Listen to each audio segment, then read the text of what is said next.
शादी टूट जाए तो सबसे बड़ा डर होता है कब तक कोर्ट के चक्कर लगाने पड़ेंगे।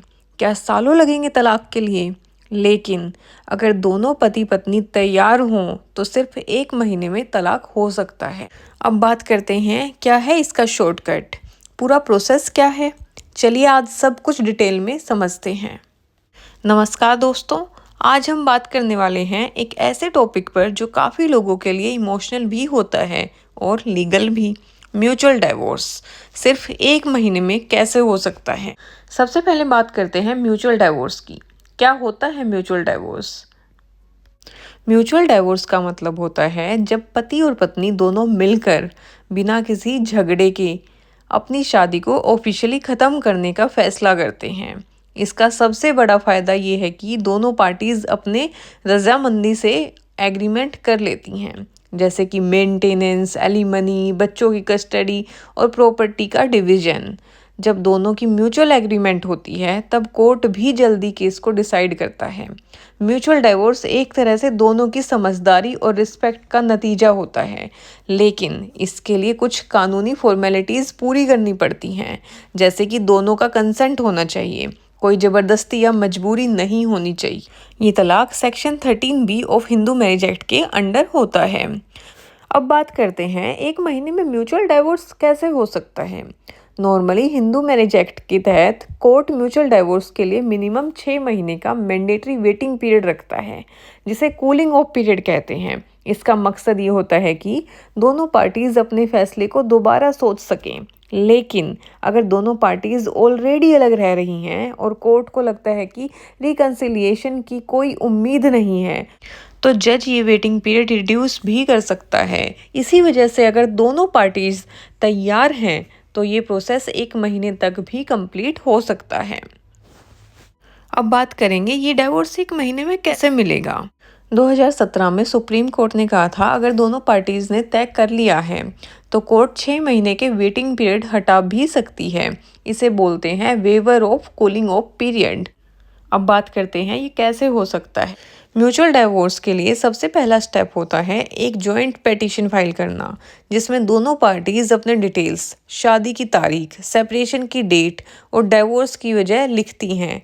साथ ही उन्हें 1 साल से ज़्यादा से सेपरेशन, दोनों के स्ट्रॉन्ग कंसेंट, प्रॉपर्टी मेंटेनेंस और कस्टडी का इशू सॉल्व हो चुका हो, सेटलमेंट डीड तैयार हो, अपने बच्चों की कस्टडी और मेंटेनेंस का प्लान भी कोर्ट के सामने रखना पड़ता है। ये पेटिशन दोनों पार्टीज की साइन के साथ कोर्ट में सबमिट करानी होती है। कोर्ट फिर इस पेटिशन को एक्सेप्ट करती है, दोनों पार्टीज को एक डेट असाइन करती है जहां दोनों पर्सनली कोर्ट में अपनी एग्रीमेंट दिखाते हैं। इसके बाद कोर्ट दोनों की तरफ से स्टेटमेंट्स लेता है और पूछता है कि आप दोनों सच में अपने फैसले पर पूरा विश्वास करते हैं और क्या दोनों ने अपनी प्रॉब्लम्स को सॉल्व करने की पूरी कोशिश की है। अगर सब कुछ सही मिलता है तो कोर्ट डाइवोर्स का फर्स्ट ऑर्डर देता है, जिसे डिक्री कहते हैं। इसके बाद थोड़ा वेट करना पड़ता है, जो कि कभी कभी रिड्यूस हो सकता है। म्यूचुअल डाइवोर्स का सबसे इम्पोर्टेंट हिस्सा होता है बच्चों की कस्टडी। अगर आपके बच्चे हैं तो कोर्ट उनके भलाई के लिए कस्टडी डिसाइड करती है।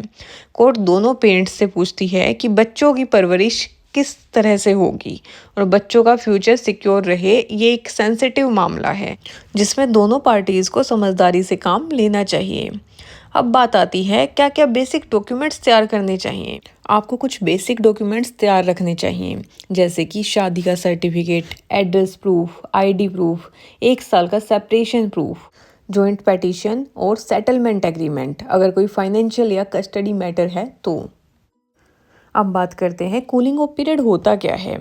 सोचने का टाइम, जब दो लोग या पार्टीज़ कोई बड़ा फैसला लेते हैं जैसे कि डाइवोर्स, तो कोर्ट उन्हें कुछ टाइम देती है ताकि वो शांति से सोच सकें कि क्या उसका फैसला सही है या नहीं। ये टाइम इसलिए दिया जाता है ताकि लोग जल्दी में गलत डिसीजन ना लें, और अगर उन्हें लगता है कि वो अपना डिसीजन बदलना चाहते हैं तो उनके पास मौका है। अब बात आती है कोर्ट में क्या होता है। कोर्ट में दोनों पार्टीज़ को पर्सनली प्रेजेंट होना पड़ता है। जज आपसे पूछता है क्या सच में आप दोनों की सहमति है, क्या आपने पूरा सोच विचार करके ये फैसला लिया है। अगर सब कुछ सही होता है तो कोर्ट कूलिंग ऑफ वेव कर देता है और 1 महीने के अंदर फाइनल डिक्री भी मिल सकती है। इसको एक उदाहरण के साथ समझते हैं।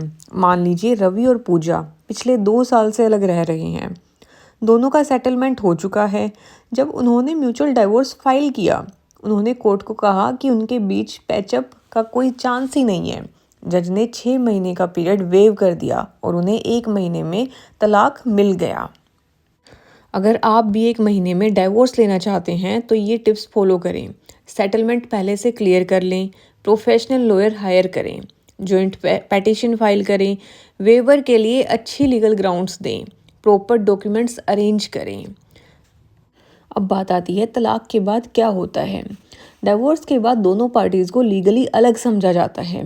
अगर बच्चा है तो उसकी कस्टडी डिसाइड होती है और प्रॉपर्टी का भी सेटलमेंट फाइनल होता है। बहुत से लोग समझते हैं कि डाइवोर्स एक पेनफुल प्रोसेस है, लेकिन म्यूचुअल डाइवोर्स अगर समझदारी से हैंडल किया जाए तो ये रिस्पेक्टफुल और पीसफुल भी हो सकता है। अब बात आती है अगर कोई पार्टी मानने से मना कर दे तो अगर दोनों पार्टीज एग्री नहीं हैं तो ये म्यूचुअल डाइवोर्स नहीं कहलाता, फिर कंटेस्टेड डाइवोर्स का केस बनता है जो लंबा चलता है। एक और इम्पोर्टेंट बात, अगर आप एक महिला हैं जिसको फाइनेंशियल हेल्प चाहिए तो आप मेंटेनेंस या एलिमनी का हक ले सकती हैं म्यूचुअल डाइवोर्स में भी। लास्ट स्टेप होता है फाइनल डिक्री का, जिसमें कोर्ट ऑफिशियली दोनों को डाइवोर्स दे देती है। जब तक ये फाइनल ऑर्डर नहीं आता तब तक दोनों लीगली हस्बैंड वाइफ ही होते हैं, इसलिए पेशेंस रखना बहुत ज़रूरी है। लेकिन अगर आप सभी डॉक्यूमेंट्स और एग्रीमेंट्स तैयार रखते हैं तो प्रोसेस जल्दी भी पूरा हो सकता है।